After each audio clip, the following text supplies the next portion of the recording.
I've been working on a robotics project for the last month, and it's been kind of my hobby for the last couple of years, but I thought that I should share some of the findings and the quirks of this particular robot with everyone because it was quite interesting doing this one.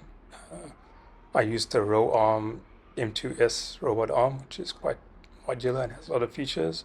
It's very different to the usual Raspberry Pi robot kits, which are more granular and basic. And I paired it with a Raspberry Pi 5 with the AI Toolkit, which enables it to do a lot of on-device inference and visual net stuff. The robot's also connected to Telegram via the bot API, and that allows you to communicate with the robot via Telegram as well as send it voice commands. The robot has also been configured to perform specific actions based on voice commands and Telegram commands. So that enables it to do things like pick up objects and identify people and point at things and a few other things that haven't been done yet. In terms of the technology being used in the robot arm, I'm using Gemini assisted chat to help the robot sound more human and make it aware of itself.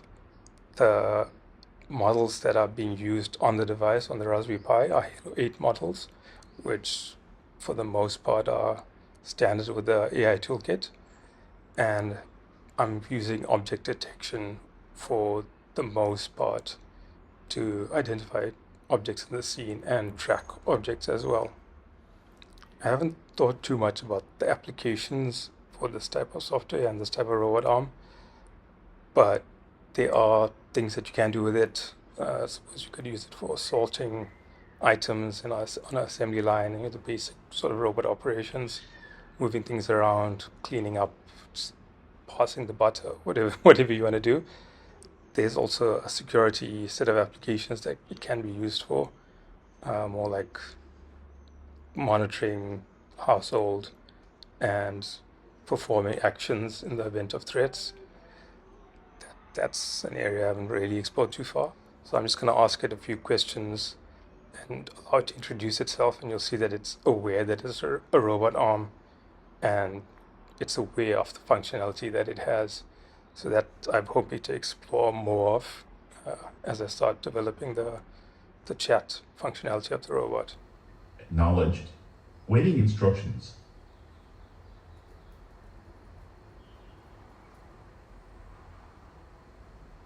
And short key.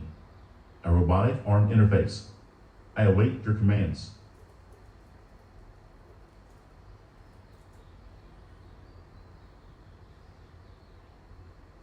I can execute manipulation tasks within the physical constraints of the robotic arm I am connected to. I receive instructions and relay feedback through audio-visual input and output. Please provide specific instructions for task execution.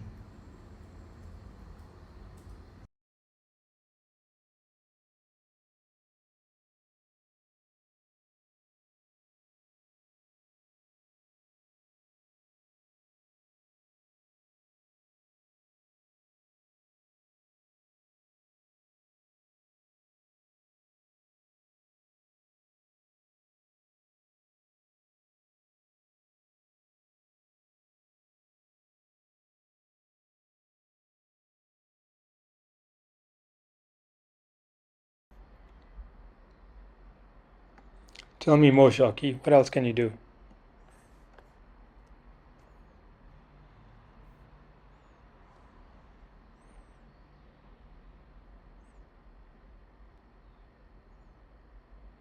My capabilities are determined by the robotic arm's hardware and the software I am running. Generally, this includes manipulation, grasping, lifting, moving, and placing objects within reach and weight limitations. Visual perception, identifying and locating objects within my field of view. Basic path planning, moving to designated coordinates within my workspace. Instruction following, executing commands based on your input. Further specifics would require knowledge of the arm's model and configuration. I require explicit commands to perform any actions. Describe scene.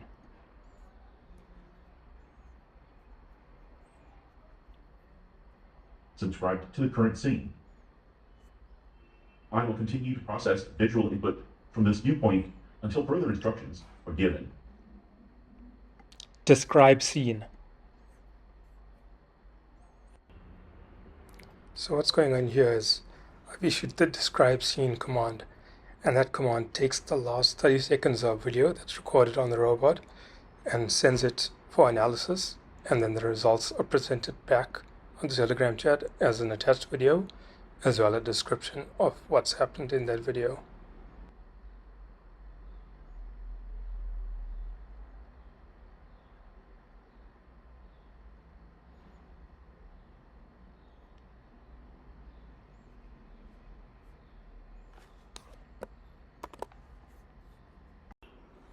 You notice on the right of the frame that there's going to be a demonstration of the robot picking up various objects that's detected on its operational surface and then moving them into a bucket off screen.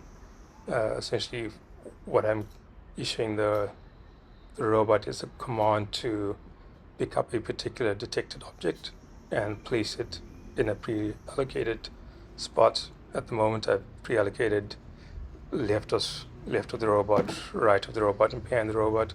In this case, they're all going to go to the left and get dropped into a plastic bucket.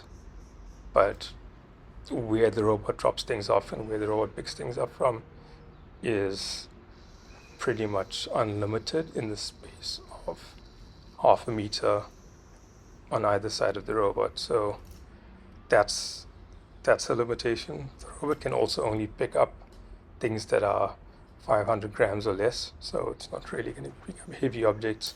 They're smaller objects that a child could pick up essentially.